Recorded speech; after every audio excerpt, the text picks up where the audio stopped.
The air was thick with the salty scent of the ocean as I stood in front of my small apartment in Hawthorne, California, shifting my weight from one foot to the other. I had always loved that moment just before dusk when the sun began to dip behind the horizon, painting the sky in vibrant oranges and deep purples. It made everything seem possible, but today was different. Today marked the beginning of something I had been planning, waiting for, and now I was ready to take action. I took a deep breath, feeling the cool breeze against my skin and holding on to that moment, that fleeting sense of peace, before diving headfirst into the chaos I was about to unleash. My phone vibrated in my pocket, breaking my train of thought. I pulled it out and saw Javier's name flash across the screen. "What do you want, Javier?" I muttered under my breath, my fingers hovering over the screen. The anger I had felt towards him for the last few months bubbled to the surface. "Involved in another mess, I can feel it," I said to myself. I had learned the hard way that leaving him a message could often mean digging my own grave deeper, so I hit ignore and slipped the phone back into my pocket. "I can't deal with this right now," I whispered, seeking solace in the cool evening air. The thoughts that had been circling in my mind resurfaced, clouding my senses with doubt. Memories flooded back of the betrayal, how he had manipulated everyone around me, handsomely charming and deceitfully cunning. Something about the way he smiled made my stomach churn, and I shook my head, focusing on the task at hand. I had two choices: drown in memories or rise above. Making my way to my car, a reliable but aging Honda Civic, I could feel the tension running through my body, my heart pounding as I slid into the driver's seat. I had drawn up my plans meticulously, each detail etched in my mind like a map guiding me toward revenge. "This is for you, Jenna," I murmured, gripping the steering wheel with determination. Jenna had been my best friend, my sister through thick and thin, until Javier had ruined everything. The grief of losing her had been amplified by the guilt I felt for not protecting her. I couldn't shake off the image of her hollowed-out eyes, the way she had looked at me the last time we had spoken. The laughter between us had been replaced by sorrow, and her absence had morphed into a raging inferno fueled by anger. Javier was going to pay for what he did. As I turned the keys in the ignition, the engine coughed before roaring to life. I could feel the intensity building within me, my heart racing as I pulled out of the parking lot and merged onto the road. I had always been the quiet one, the one who preferred to stay in the shadows, unnoticed. But this was different. This was about justice, vengeance, whatever you wanted to call it. I was done being the victim. I drove toward the bar where Javier usually hung out with his crew, the typical haunts of the richer crowd and Lowe's Angels. I knew tonight was a special night. He would be celebrating some business deal or another, accompanied by the smug smirk that always seemed to decorate his face. "Just remind me of the plans, Sarah," I thought to myself as I put my favorite playlist on blast, hoping the music would stoke the flames of my ambition. It was a mix of powerful female artists, a soundtrack for the rebellion I was about to unleash. The highway stretched out before me, and I lost myself in the rhythm of the night. There was a fire in my chest, a burning determination that fueled me forward with each passing moment. I eventually parked outside the bar, a trendy hotspot called The Wave, where neon lights flickered like outstretched fingers beckoning patrons inside. The bass thumped through the walls, and as I stepped out into the cacophony of laughter and chatter, I felt the weight of what I was about to do. What can I even say to him? I stomped down on the surge of self-doubt threatening to overwhelm me. I was stronger than my fear. I had to be. Making my way toward the entrance, I noticed a group of familiar faces congregating at a table outside. My heart quickened when I spotted Javier, his dark hair slicked back, the designer clothes hugging his frame as if they were a second skin. "You think you own the world, don't you?" I whispered under my breath, my fists clenching at my sides. It was like a scene straight out of a movie, him holding court while the others laughed, completely unaware of the storm that was brewing beneath the surface. I took a moment to gather myself, trying to shake off the nerves that clawed at my stomach. I could hear snippets of their conversation carried on the night breeze, cheers and slaps on the back flooding my senses. "You did it, man. Can't believe you pulled that off," one guy laughed, raising his glass filled with amber liquid. "Tell me something I don't know," Javier replied, grinning. The arrogance in his voice made my skin crawl. "Believe me, guys, this is just the beginning." That line echoed through my mind, and everything snapped into focus. "This is just the beginning," I thought, a flicker of excitement running through me. "It is, but not for you." I walked directly into the bar, past the throngs of people dancing, their bodies moving rhythmically to the beat. Bright-colored cocktails swirled in their hands, laughter echoed, and for a split second I felt out of place. But I held my head high, pushing past the bright lights and daydreams of revenge shimmering around me. My heart raced in the rhythm of the music as I approached Javier's table, the table where it all had gone wrong. "Sarah," Javier's voice cut through the noise, and I felt a sudden jolt of adrenaline. His head turned slightly as the laughter died down, replaced by an uneasy silence. His expression flickered from surprise to confusion and finally to annoyance. "What are you doing here?" The others looked at me like I was an unwanted guest crashing a private party, their eyes narrowing in unison. This was it. "I need to talk to you alone," I said firmly, my voice steady despite the whirlwind of emotions tumbling within me. He exchanged glances with his friends, who all seemed to sense the palpable tension in the air. Are you serious? He scoffed, leaning back in his chair, arms crossed defiantly. You come here to the wave just to talk. Yes, I do. I raised my chin, feeling the fire burning brighter within me. What scared? I could see the flicker of irritation in his dark eyes, but it was drowned out by a sense of superiority. I am busy celebrating my success, you know. It's a little late for heart-to-heart chats. It is not too late, I pressed, unconsciously stepping closer. Everyone was watching us now, the crowd becoming an unwitting audience of my confrontation. We need to settle this once and for all. Settle what exactly? He laughed, the sound dripping with disdain. Your petty grievances. You're still upset over that stupid little argument we had. Get over it, Sarah. It was nothing. It was something, I shot back, my voice rising above the chatter. You lied to me, you manipulated me, and you hurt Jenna. Do you remember her? The name hung in the air, heavy and silent, as I watched his demeanor shift. I could see the smugness evaporate from his face, replaced with something darker, more serious. You need to drop that. Jenna was weak, he replied flatly. I was trying to help her, you were too blind to see that. You want to talk about being blind? I managed, the words slipping out before I could catch myself. You're the one who brought her down, who used her weakness against her. You played her like a puppet. That's a stretch, don't you think? He shot back, the arrogance seeping back into his tone. Besides, she got what she deserved. This is business, Sarah. You need to wake up. For a second, I felt the collective tension around us thicken. It was no longer just about me and him. I could sense the judgment in the air as his friends listened, captivated by the unfolding drama. What I deserve, I said, my voice low, is to see you fall, and I am not letting you get away with this. I meant every word. Taking in the shifting expressions around me, I decided to push harder. Sooner or later, everyone will see how twisted you are. Just because you cover your cruelty with charm doesn't mean I will let you go unpunished. His friends snickered, completely unprepared for the ferocity in my tone. Oh, please, you think you can scare me? He retorted, leaning slightly forward, a smirk on his lips. You are out of your league, little girl. You are nothing. Those words hit hard, sharper than anything I had faced before, and for a moment my confidence wavered. Inside, I felt that old familiar dread creeping in. Could he be right? This was what I needed to push against, to prove wrong. I might be nothing in your eyes, but you have no idea what I am capable of, I shot back, drinking in the surprised silence around us. His smirk faltered, but he quickly regained his composure. This is your final warning, Sarah. Walk away. You know I can't do that, I said, my heart pounding in my chest. This was bigger than pride. It was about restoring the balance that he had thrown so violently off course. With everything I had, I leaned in closer, my voice almost whispering now. You should be afraid of retribution. I won't stop, not until you pay for what you did. There was a moment of stillness where I could almost hear the collective heartbeat of the crowd listening intently, and I knew I had caught him off guard. Surprise flickered in his eyes, but it was quickly replaced by cold anger as he pushed back his chair roughly, standing tall before me. You're making a mistake, Sarah. You think you can change anything? You are just a small bump in the road. My heart pounded vigorously against my ribs. I will make sure you know you are wrong. You won't always get away with it. With that, I turned on my heel, glancing back only once to see the fire still burning behind my own eyes reflected in the faces watching. I stepped back into the pulsating crowd of the wave, the beat pulling me back into the warm embrace of the chaos. I felt alive, invigorated by the uncertainty of the fight ahead. You see, the journey of revenge is perilous, but every step I took felt like I was writing my own story. And revenge was just the beginning. The sharp scent of salt water mingled with the sweet smell of the tangerine tree in my backyard. Morning light streamed through my bedroom window, casting long shadows across the floor and illuminating the chaos that had become my life. I stood by the window, staring out at the ocean. The waves crashed rhythmically against the shore, just like the pounding of my heart. Today was the day. I could feel it in my bones. Today I would take the first real step in my plan for revenge against Jenna Lawson. I always knew her betrayal would hurt, but I hadn't expected it to cut so deep. It had been a week since Jenna stole my promotion. A week since I had found out that my best friend had not only sabotaged me, but had also manipulated me into trusting her, into believing she had my back. I had thought we were friends, but I was a fool. I clenched my fists, blood boiling at the thought. For days I had been brooding, consumed by rage. Anger was now my ally, fueling my determination. I needed to summon every ounce of that anger and channel it into my revenge. My phone buzzed loudly, pulling me from my thoughts, and the screen lit up with a message from Rachel, another friend from work. You coming to the office today? I typed back quickly, my fingers flying over the screen. Not sure, I have some things to figure out. I hesitated before hitting send, imagining Jenna's smug face floating in my mind. Sarah, don't you want to confront her? Rachel had always been the voice of reason, so I felt compelled to tell her the truth, at least a part of it. I will, I finally replied, but I need a plan first. I glanced in the mirror, brushing a stray hair from my face. My hazel eyes sparkled with determination. No more playing nice. No more standing on the sidelines while Jenna thrived off my hard work. Today, I would start to take back what she had stolen from me.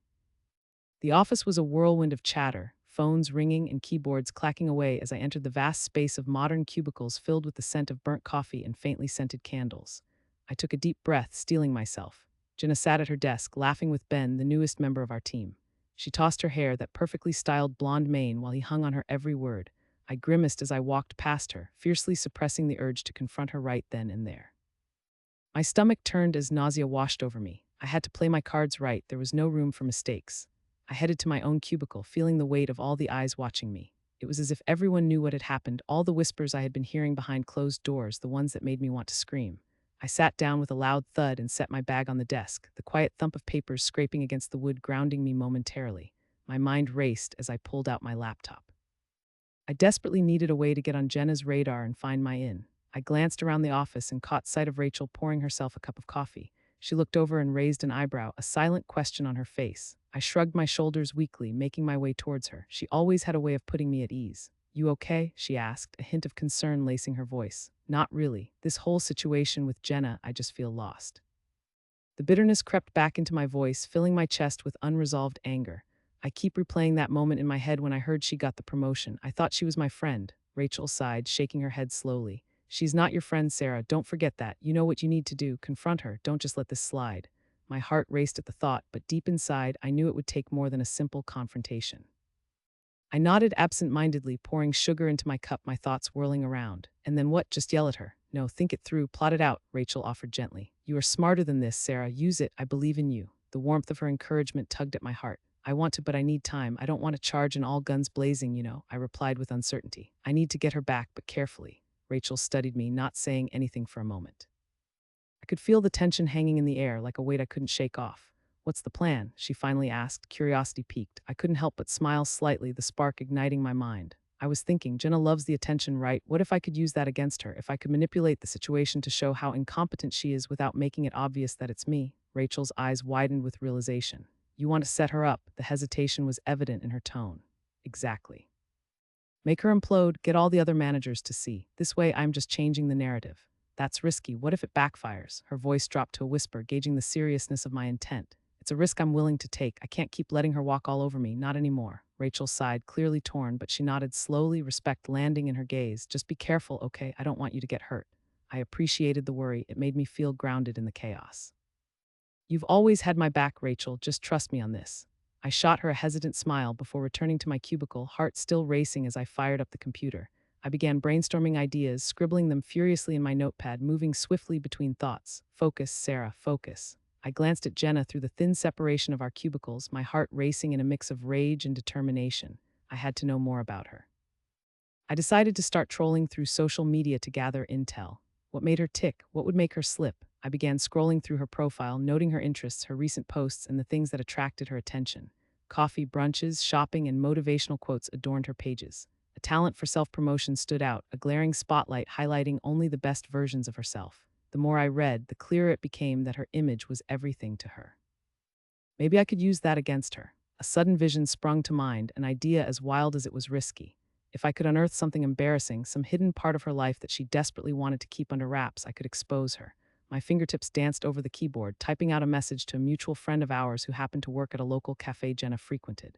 "Hey, you hear anything interesting about Jenna Lawson? I've got some ideas and could use a scoop." I hit send and sat back in my chair, biting my nails as I waited.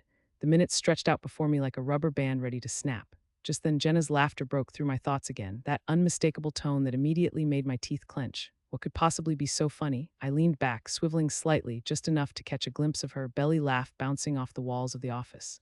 "So, what are we doing for team bonding this Friday?" Ben leaned onto her desk, completely oblivious to the chaos he was about to unleash. Jenna's eyes sparkled with mischief, a dangerous glint that ignited the fire deep inside me. "Oh, I have some ideas. Nothing too crazy, just the usual food and games, but I think we should spice it up a bit. What do you think?" "Spice it up? How?" Ben leaned in closer, an eager grin on his face. I felt my pulse quicken as I listened intently. "How about we set up an office competition? Teams like trivia night, losers get slimed or something." I couldn't help the way laughter bubbled up inside me. I leaned into the wall. Their banter was nauseating, and yet I found the sparks of inspiration. "Slimed," Ben laughed, shaking his head. "You are unreal, Jenna." "I know, right?" She fluttered her eyelashes like a movie star. "But think about how much fun it could be. Plus, I want to make the next few months memorable with everyone." Her eyes shone with that fierce determination. I'm sure someone will get footage of it all. Rob might even bring his camera again. Rob was our office photographer. I felt the tug of jealousy twist my stomach. Jenna was a social firecracker and everyone adored her. But if I turned her competition against her, if I played my cards right, that popularity could become a double-edged sword. I leaned back in my chair, doubts lingering but a new sense of purpose igniting within me. This was more than revenge. It was about taking my life back, reclaiming my narrative in a world where I had felt erased. The thrill of plotting and planning filled my veins like a drug. This was just the beginning. I would make her realize that the price of betrayal could be catastrophic. I straightened. Renewed focus sharpened my mind as I jotted down more ideas. The competition, humiliating tasks, every detail mattered. I was drifting away with my thoughts when Rachel's hesitant voice pulled me back from my scheming. Hey, what was that about? She gestured towards Jenna and Ben, curiosity lighting her face. Jenna's planning something silly for team bonding. They are thinking of making it competitive, and it feels like a perfect stage for me. Rachel narrowed her eyes. A trap, you say? I could see the mixture of admiration and concern twist in her expression. Something like that. Just trying to figure out how to put myself in a position where everyone can see her true self. Her lips pressed tight, the concern evident. Just be careful. I nodded slowly, the gravity of what I was undertaking settling heavily in my mind. I will be, just watch, Rachel, this is just the beginning. As the day dragged on, the office buzzed around me, but my mind remained fixated, a roller coaster of bitter thoughts paired with determination swirling inside me. Hours passed like the waves out on the shore, perpetual and unyielding. I could feel my resolve rising with the tide each time the tides rolled over the sand. After work, I planned to meet Rachel for dinner, a brief respite from the tempest inside me. I needed a friend, someone to listen and reassure me. A brief moment away from my thoughts could clear my mind, shift the focus once more. But I wouldn't let it. I would not be a victim any longer. Today, I was becoming the architect of my own revenge. As dusk settled over Hawthorne, hues of orange and purple painting the sky, I finally felt a semblance of peace, an understanding that sometimes setbacks are the seeds for redemption. I watched as the office emptied out, creating a cocoon of silence around me. One square of respite before unleashing the storm I had been meticulously crafting. One square where I could plan that next crucial move in my game against Jenna. I gazed through the glass walls of my cubicle, feeling the weight of the impending confrontation with Sarah. I was ready to uncover her lies, to shatter the image she had painted, and let everyone see the truth behind her deceit. The tide was turning, and all I needed to do was ride it to shore. I sat cross-legged on my bedroom floor, clothes and papers strewn around me like confetti after a wild party. The sun was still high in the sky, casting slanted rays through the sheer curtains, giving everything an orange-gold hue, but I felt none of that warmth inside. I was wrapped up in a tangle of my thoughts, the heaviness of my plan weighing me down. With every moment that passed, the anger pulsed through my veins like a wildfire, and the images danced across my mind. I clenched my fists, biting my lip until I tasted blood. I could still hear Tyler's laughter, feel the betrayal he plunged into my heart the moment he decided to take everything I had worked so hard for. This was it. I was done pretending that everything was okay, done letting the world see me as just another face. Ty would pay, and I was determined to make him feel the same betrayal I had felt. The swell of the evening tide echoed from the beach down the block, lapping gently against the shore, a soothing contrast to the turmoil inside me. I needed a distraction, something tangible to hold on to as I navigated the swirling storm in my heart. Just then my phone buzzed, shattering the silence like a rock thrown at glass. It was Ava, as I anticipated. I quickly grabbed the phone while my heart raced. "Hey girl," she chirped, her upbeat demeanor starkly contrasting with my mood. "How's it going? Are you free to hang out?" I smiled despite myself, grateful for her unwavering support. "Hey Ava, not right now, I have some stuff to take care of." I hated lying to her. She had been my rock, but I felt an overwhelming need to keep my plans from her. I couldn't involve anyone else in the chaos I was about to unleash. "Oh, is this about Tyler?" she asked, her voice dropping to a conspiratorial whisper. "I know that jerk didn't treat you right." "Yeah, it is," I replied, unable to mask the bitterness in my tone. I'm figuring it all out." The truth was, I didn't just want to be sad anymore. I envisioned a lightning bolt of justice striking down on him. He had destroyed so much in my life that I felt it was my turn to be the storm. "Listen, do you want to talk about it?" she pressed gently. I could almost picture her perfectly manicured nails tapping nervously against her dazzling phone case. "No, not yet," I said, wishing I could explain all my swirling thoughts without spilling my plan into the world beyond my own mind. "But thanks, really. I promise I'll call you later." Ava hesitated but finally agreed. "Okay, just don't disappear on me, okay? I love you, girl. Love you too," I breathed, ending the call before I could get tangled back into the coils of sympathy I didn't want to deal with. Instead, I focused on something practical. I stood up and stretched, shaking off the monstrous feelings curling around my chest, and wandered back to my desk. My heart hammered, not just because of the fury that coursed through me, but also the thrill of what I was about to pull off. I grabbed my laptop, opening it to reveal a brand new document. But then, as I typed the words Tyler Maloney Revenge, each keystroke felt liberating. I needed to plan everything down to the tiniest detail. The rush of creating my strategy filled me with an electrifying sense of purpose. I had lost too much to let this slip away from my grasp. I remembered the way Tyler strutted around like he owned the world, his smirk so infuriating, his confidence misplaced. And then it clicked. I could hit him where it hurt most, his ego. Okay, Sarah, think, I whispered to myself, pacing the room, the carpet soft beneath my feet, a stark contrast to the roughness of my thoughts.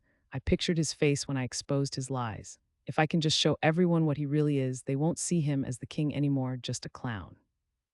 The idea brewed in my mind, bubbling up like some secure hatch of ideas I had yet to unleash. I needed evidence. I recalled the conversations we had shared, our plans, and how he had enjoyed toying with my loyalty while making me feel small. I grabbed my phone again, searching for the messages where he revealed too much, acting like a foolish boy in too deep. My fingers danced across the screen, and I felt my breath hitch as the text messages flashed through my memory. I was meticulous, retracing every lie and every sneer until I found what I was searching for. There it was, an old message string, dormant and dusty, but still telling a vibrant tale of deceit. It's incredible how gullible she is, he had texted to someone. She thinks she's special. I felt the heat rush to my face, and I bit the inside of my cheek to stave off the anger that threatened to boil over. I could almost hear his laugh resonating in my ears.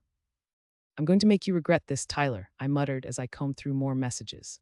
Goodbye, Sarah, he had once taunted during a fight. I had barely finished reading the line when my phone buzzed again, this time with an unknown number. I hesitated briefly before opening it, eyes narrowing as a message popped up. I know what happened. My heart raced. Was this a coincidence or a warning? What the hell? I murmured, chewing on my thumb. The words stared back at me, enigmatic and foreboding. Who is this? My mind raced as I considered every angle, every possibility. Had Tyler found out? Was he onto me? The idea of someone knowing what I was plotting repulsed me, but at the same time it fueled my fire. In a fit of rebellion, I texted back. Who is this? Waited, heart thrumming wildly in my chest, anticipation gnawing at my insides like a cat scratching for attention. I know your secret, Sarah. The reply came through almost immediately, chilling me to the bone. I typed feverishly, who are you? What do you mean? But the phone stayed silent and cold. The hairs on the back of my neck stood upright, uncertainty coiling around me like a snake. My mind raced to endless possibilities. I slammed my laptop shut with a sense of urgency, feeling cornered in a plot I had meticulously crafted to lock Tyson out of my life entirely. I can't let him intimidate me, I asserted, pacing again, feeling the walls of my room close in. He doesn't own my fear. I took a deep breath and brought myself back to the task at hand, shaking off the eerie vibe from the unknown number. I pulled up the photos I had taken, the ones that showcased Tyler's slips of honesty. The dreadful truth was that even a perfect facade was bound to crack with enough pressure. I underlined the words in my notes until the screen filled with my carefully constructed outline. I moved quickly, blending thrilling chaos with tangible actions, plotting my revenge meticulously like brushing paint across an empty canvas. I could already see the story unfold. Tyler, caught in the act of being himself while I stood triumphantly in front of him, the cards all stacked in my favor. But that golden vision shimmered and dimmed, overshadowed by the unknown consequences of stirring the pot and pulling the trigger. I needed to find help. Let my thoughts drift to James, my best friend and tech wizard. He had the knack for everything digital, a brain wired to unravel tangles I couldn't untangle myself. After a moment of hesitation, I whipped out my phone again and texted him. What are you up to? A moment later, my screen flashed. Just binge watching some shows. Why, what's up? Can we meet? My stomach knotted as I pressed send, glancing at the door like a scared rabbit contemplating escape. I need your help with something. Sure, in 10, his reply came almost immediately, and I didn't hesitate to agree. I knew I would feel better once I had him by my side, the two of us against the world. He understood me in a way that was rare, always ready to back me up, even when our plans carried an unusual intensity. By the time I finished preparing to leave, clad in my favorite jeans and a snug black sweater that hugged my figure, I was on fire with restless energy. Maybe it was nerves or the sweet anticipation of what lay ahead. Either way, I felt a mix of excitement and fear course through me, each step down the hall a step closer to releasing the dragon I had kept at bay. I left my apartment and felt the cool, salty breeze from the ocean curl around me, lifting my spirits slightly as I made my way toward James's place. The streets were pulsing with life, a cacophony of voices and laughter punctuated by honking cars and the distant sound of waves crashing. I resisted the urge to let worry overtake my mind. I would conquer everything that night. As I reached James's apartment, an old two-story red brick building lined with palm trees, I could see him waiting just outside, hands shoved deep in his pockets, a casual smile on his face. Hey, he called out, his voice bright against the twilight. My heart warmed a little at the sight of him, his unruly curls catching the fading light. Even if I floated through a storm, he could be my anchor. Thanks for coming, I said, moving closer. I really need you. Of course, what's going on? You look like you're about to execute a heist. His grin widened and I couldn't help but chuckle. Sort of, I sighed, leading him inside the building. Tyler is being a total jerk and I need to show him what it feels like. James's brow furrowed and I could see the gears turning in his head. What did he do? Dated someone else behind my back, and I paused, breathing deeply. He didn't just cheat, he made me look like a fool, like I was nothing to him.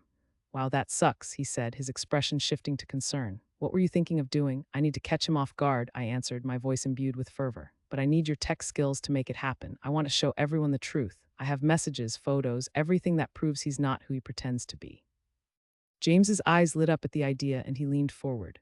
Okay, I'm in. How can I help? The plan is simple yet delicate, I said, a giddy rush fueling my thoughts as I quickly laid out my strategy. Each detail built upon the next, and with every word I could feel the walls of my former life shatter, crack, and fall around me. I want to expose him, revenge on a grand scale. The more people involved, the better. To think you're going from heartbroken to vengeful mastermind is impressive, he quipped half-jokingly, but there was a glint of admiration in his eyes. No more Mr. Nice Girl, I whispered passionately, the fire of my resolve catching in the atmosphere. I could sense that electric, charged feeling all around us. It whispered promises of change and transformation as I envisioned what it would feel like to reclaim my power. With James supporting my every word, I felt lighter, more alive. The darkness that had once shrouded my heart began to lift, replaced with an electrifying thrill tinged with righteous anger.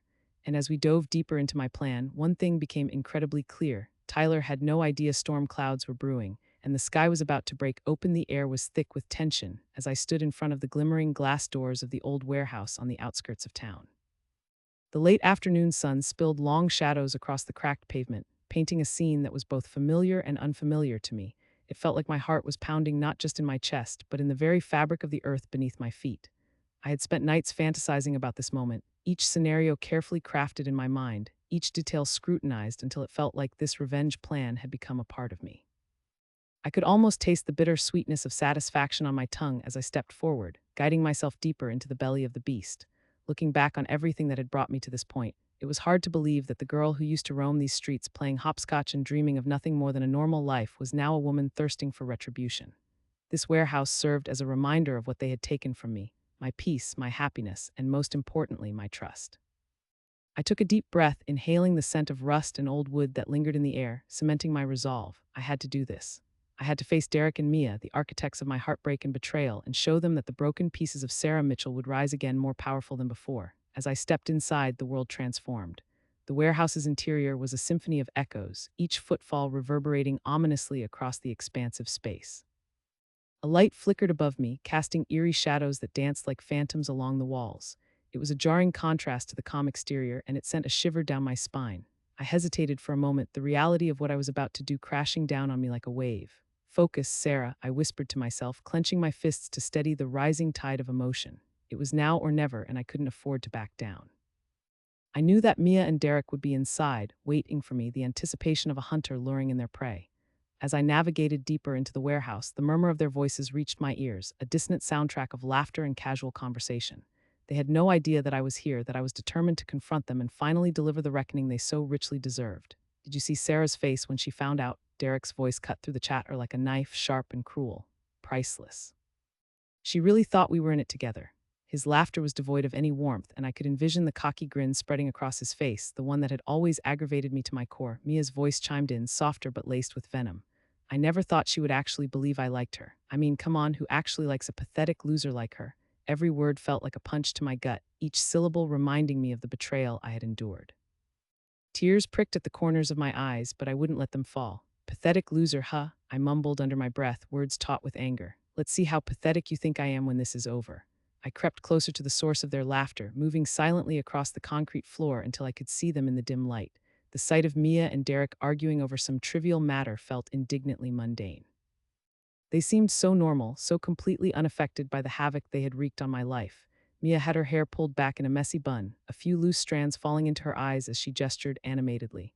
Derek leaned back against a rusted piece of machinery, his arms crossed and an expression of smug amusement plastered on his face. I could almost envision the casual pleasure they derived from my pain, like a show for their enjoyment. Enough. You two need to hear this, I interjected, stepping forward into the dim light. The words surged from my lips with fervor that surprised even me. I had expected to feel fear or hesitation, but all I felt was an overwhelming rush of adrenaline. Sarah's not pathetic, she's here to take you down. Derek and Mia turned slowly, surprise flashing across their faces before it melted into something more menacing. The The confidence they usually wore like armor was suddenly replaced with apprehension. Good. I wanted them to feel it. I wanted them to realize that I was no longer the scared girl they had left broken and abandoned. What the hell? Derek scoffed, straightening up as he took me in, his initial shock quickly morphing into annoyance. What are you doing here, Sarah? This isn't your playground. You need to go home. Home? Ha, you think I want to go back to where you both turned my life into a nightmare? I shot back, the words spilling out with a fury I had been waiting to unleash, a release of pent-up frustration and pain. You think you can just laugh this off? You think that the girl you so easily tormented has vanished forever? I'm standing right here and I'm not going anywhere. Mia eyed me suspiciously, her lips curling into a smile that was more predatory than understanding. Oh, Sarah, this is amusing. You seriously think you can confront us like this? You're not scaring anyone. That icy confidence flared my determination, and I stepped closer, the distance between us narrowing, my heart racing with resolve. Scaring you? No, that's not my goal. You see, I'm here for something much more satisfying. I paused, letting the weight of my words hang thick in the air. I'm here for justice. I'm here to show you both that you can't get away with ruining someone's life and think there will be no consequences. Derek chuckled, a sound devoid of genuine amusement. Justice. Is that what you call this theatrics? You really are delusional. The way he leaned forward, elbows resting on his knees, made me boil with rage. They looked at me as if I were a joke, and something fierce ignited inside me, igniting a flame of purpose I had long buried. I am not a joke, I declared, my voice trembling slightly but filled with conviction. You both may have thought you were clever, but you underestimated who I could become. I took a deep breath, steadying myself. Do you remember that weekend, the one where you convinced me to trust you so perfectly? Mia waved her hand dismissively, but I could see a flicker of hesitation running through her. Everyone makes stupid choices, Sarah. You should just learn to move on. Move on? You think I can just move on after you both betrayed our friendship? After you tore apart my heart and shattered my trust? No, I refuse to let you both off so easy. Each word landed with heavy intent, and I saw Derek shift uncomfortably. Sarah, let's just forget this whole thing, Mia started, trying to play the role of the peacemaker, but I was having none of it. Oh, we're not forgetting anything. I have thought long and hard about this, and I realize now what kind of person you both truly are. You believe that by stomping on others, you raise yourselves up, don't you? I took a step closer, fueled by the fire within. But nothing good can thrive from malice, and now it's time for you to face what you've done. What do you think you can do? Derek challenged, crossing his arms defiantly, but the tremor in his voice showed that doubt had begun to seep in. You will see exactly what I can do, I replied coldly. But I'm not alone in this. I have people who care about me now, friends who have lifted me up after your cruelty. Unlike you, my friendships were built on trust and respect, not manipulation and deceit. Something clicked in my mind as I continued to speak, the courage gathering strength inside me. No longer was I second-guessing myself. I was proud of who I had become. I have also gathered information, deep secrets, and truths that are more than just petty revenge. You both may think I am merely angry, but I am strategically ready to expose everything I know about your lives. Keep in mind that your little games have not gone unnoticed. You should be very worried about the consequences that follow what you've done to me. Derek's brow furrowed, frustration etched across his face. What are you talking about? Oh, didn't you know? There are people who value honesty, decorum, and loyalty. So many lives you have damaged and crossed. Those friends you betrayed will talk, and guess what? I know every sordid detail. I smiled and felt a sense of power wash over me. Imagine what would happen if everyone found out just how deeply rooted your deception runs. The facade of happiness you've crafted would shatter. Shut up, Sarah, Mia snapped, her composure faltering. Why, are you scared of the truth? I taunted, loving the thrill of the moment. You should be considering what you've sown. The seeds of betrayal cannot grow trust. My words were steady and relentless, the tension between us electric, like the calm before a storm. Mia and Derek exchanged glances, a silent communication that told me they were struggling to maintain the upper hand. The air was so thick you could cut it with a knife, and I reveled in it. I had waited for this, waited for them to finally understand the monster they had created was now in control. You don't know what you're getting yourself into, Derek warned, but his voice wavered this time, the arrogance cracking just enough to reveal fear beneath. On the contrary, I think I know exactly what I am doing, I replied, every bit of my past fusing with my present, solidifying my strength in that very moment. And I intend to make sure you both remember my name, the girl you wished you could break, the girl you thought was weak. I will not let what you did to me be forgotten. I will make you regret what you did. With that, I turned on my heel, ready to leave, to savor the uncertainty I had planted in their minds. Words were powerful tools, and I had woven a web thick with tension and impending doom. I could almost hear the wheels turning in their heads, the realization of their vulnerability crashing over them like a tidal wave. Wait, Mia called, desperation in her voice as she surged forward. You think we're scared of you? You think that little speech was enough to change anything? You're just making a fool of yourself. I paused halfway to the exit, the laughter bubbling up in my chest at how my small victory had stirred their fear. Not a fool, an avenger. Get ready, because things are about to get interesting. As I exited the warehouse, the sun spilled its golden light over my face, and for the first time in what felt like forever, I breathed in a deep breath of fresh air, feeling lighter, ready to embrace my newfound power. Revenge would come not in violence or sheer force, but in the knowledge that those who wrong you would soon face the consequences of their actions. This wasn't just about revenge, it was about reclaiming my life, and I would see it through to the end. I stood at the entrance of the abandoned warehouse, its peeling paint and broken windows looming like the ghosts of my past. This was where it would all come to a head, where my meticulously crafted plan for revenge would either unfold triumphantly or come crashing down into a dismal failure. My heart raced as I remembered the heavy price I had paid to get to this moment. The air was thick with the echoes of memories I had buried deep. It was time to confront the very people who had pushed me to the edge, to reclaim not just my life but my dignity. The sun had disappeared beyond the horizon, casting the world into a shadowy dusk that seemed to mirror the turmoil within me. I clutched the small, tightly rolled piece of paper in my hand, a map of sorts, marking the corners where I would find Derek and his gang. They thought they ruled the streets of Hawthorne, but they would soon learn that I was not the weak girl they had bullied and betrayed. I was a force to be reckoned with, a measure of their worst nightmares. Are you sure about this, Sarah? Whispered Mia, my closest friend and ally. Her voice broke through my reverie, anchoring me back to the present. She stood beside me, her blonde hair catching what little light there was, her worried eyes darting between me and the darkness before us.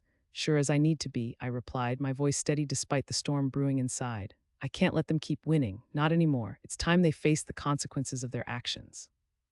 But what if they won't, I interrupted, taking a deep breath to calm my racing heart.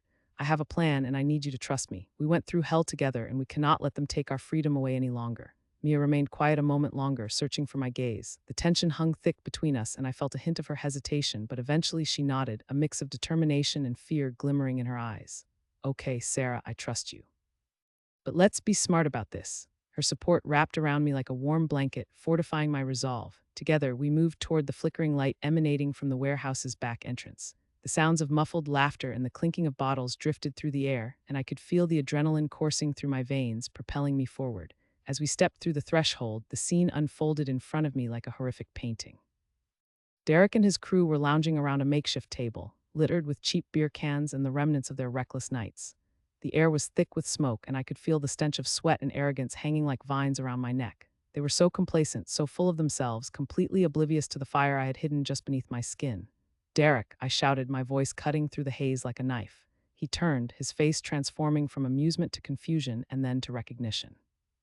The laughter faded as the others squared their shoulders, eyeing me like predators assessing their prey. Sarah, Derek's voice dripped with contempt, as if my very presence disgusted him. What the hell are you doing here? You shouldn't have come back. We agreed you'd stay gone.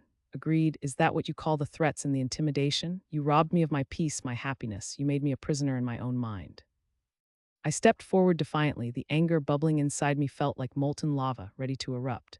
But guess what, Derek? I'm here to collect my debts. Mia stood behind me, her arms crossed, silently supporting my tirade. I could sense the tension growing in the room as Derek's laugh twisted into a bemused smirk. You really think you can take us on, girl? This is rich. You should have known better than to mess with me. Is that what this is? I shot back, waving my arm dismissively. Think you can bully everyone into submission for the rest of your life? Not anymore. The other guys gathered around him began to move slightly, an inkling of uncertainty creeping into their expressions. I noted this change, the way they leaned back just a bit, as if my presence commanded more power than I had once realized. Do you really believe you can intimidate me, Sarah? Derek sneered, a flicker of fear mixed with arrogance sparking in his eyes. You were always weak, and deep down you still are. Weak, I repeated softly, forcing a grin that felt foreign. Oh, Derek, you didn't see what I became when I ran. You're right that I was weak, but that was before. The air vibrated between us. I took a moment to recount all that I had gone through since leaving Hawthorne, how I had gathered strength from my pain, built a fundamental resolve ready to establish myself. You see, I've been preparing for this moment. You and your thugs may be bigger, but I am smarter. What do you mean? Derek's voice had lost some of its bravado, and for a split second the facade crumbled. Remember those cameras I told you I was going to report you to the police with? I didn't just lie about that. I have recordings of your operations, all the drugs, the intimidation of my friends. I've done my homework, Derek. Cameras? He spluttered, the anger slipping as disbelief washed over him. You're bluffing. I pulled out my phone, the screen triumphant as I displayed the timestamp and files of what I had recorded before coming here. Do you want me to play you the evidence? The world will see who you really are. The room grew still, the smug confidence that had once flourished among them waning, replaced with a sense of agitation. I savored the victory, relishing in their discomfort, and how I no longer felt small in their presence. You think you can just walk in here and threaten me? Derek finally responded, his bravado cracking. You are still just a girl from the neighborhood. You don't know what you're messing with. Oh, I think I know precisely what I'm messing with, I replied, my voice low and steady, each word punctuated with deliberation. You don't even realize how many people I have on my side. The residents of Hawthorne are tired of your tyranny. It's only a matter of time before they turn against you. Is this some kind of game? He snapped, anger boiling over as he stood up, squaring his shoulders. You are going to regret this. A light chuckle escaped my lips, self-satisfied and almost liberating. Regret? You mean like how you made me regret trusting you, like how you ruined my life? You want to tell me about regret? He stepped toward me, and I felt a wave of panic, but I stood my ground, staring him down. Do you really think I would come here without backup? Do you think I would walk in alone? Backup. He echoed mockingly. Just then the warehouse doors swung open, throwing a beam of light that illuminated the scene. A group of people I had contacted earlier stepped inside, friends, family, my neighborhood allies, all armed with their phones and determination. They took stands beside me, and I felt a surge of energy as support enveloped me. This is what real strength looks like, I said, my heart racing with pride. We've all suffered from your bullying, and we're done. Derek's face shifted to one of panic, scrambling for control of the situation. You think they will stand with you? He shouted, desperation dripping in his voice. You mean nothing to them. A tall figure stepped forward, someone I had not anticipated. It was Isaac, my childhood friend, once a member of Derek's crew, who had left after seeing the damage done to our community. Actually, Derek, he said, his voice firm, we're done turning a blind eye to your antics. Sarah has shown us the light that we needed. Derek recoiled, now visibly uncertain, the facade of bravado slipping away like sand through fingers. You are making a mistake, he warned, but the tremor in his voice betrayed the fear creeping into his heart. No, I said, shaking my head. You made the mistake when you thought we would just sit back and take it. You thought you could intimidate us and control us forever. But guess what? Your reign of terror ends today. This isn't over, Sarah. He shouted, but the fierceness in his tone lacked conviction. You will pay for this. You will regret crossing me. I already told you, Derek, I replied, emotion bubbling within me. I have nothing but gratitude for you. You taught me resilience. You brought me allies who stand with me now. You ultimately shaped me into the person I am today, and for that I thank you. Isaac joined my side, nodding his agreement. We won't be intimidated again, Derek. The streets belong to us now. I won't forget this, he growled, his voice a mix of rage and confusion as he backed away, glancing around at his disintegrating power. And just like that, my heart soared as Derek took one last look at me, the realization that his empire was crumbling down in front of him. With clenched fists and wild eyes, he turned to flee, disappearing into the shadows he had once thrived in. The adrenaline mixed with joy flowed through me in a way I had never experienced before. I turned to my friends and allies, and the emotions poured forth like a tidal wave. Laughter erupted, furious and liberated, and soon we were all mingling together, the atmosphere shifting from risk to celebration. Can you believe it? Mia exclaimed, throwing her arms around me. You did it, Sarah. You actually did it. Thanks to all of you, I said breathlessly, overwhelmed by the pride and relief churning inside. We did this together. I couldn't have done it without you. Isaac stepped forward, pride evident in his demeanor. We're standing as one, Sarah. No longer will we let bullies like Derek push us around. You have inspired us all. I felt a tear prick at the corner of my eye, but I blinked it away, feeling strong, liberated, and ready to carve out a future I could finally be proud of. This is just the beginning. The change we want starts now. And as laughter echoed in the warehouse, the dawn of a new era, hope sparkled in the air, a chance for redemption blooming from the ashes of revenge. The story was no longer about vengeance. It had transitioned into something far more powerful, a reclaiming of our lives, our voices, and our dreams. The weight on my shoulders finally began to lift, and as I glanced around at my friends, my heart swelled with the knowledge that this time I was not alone.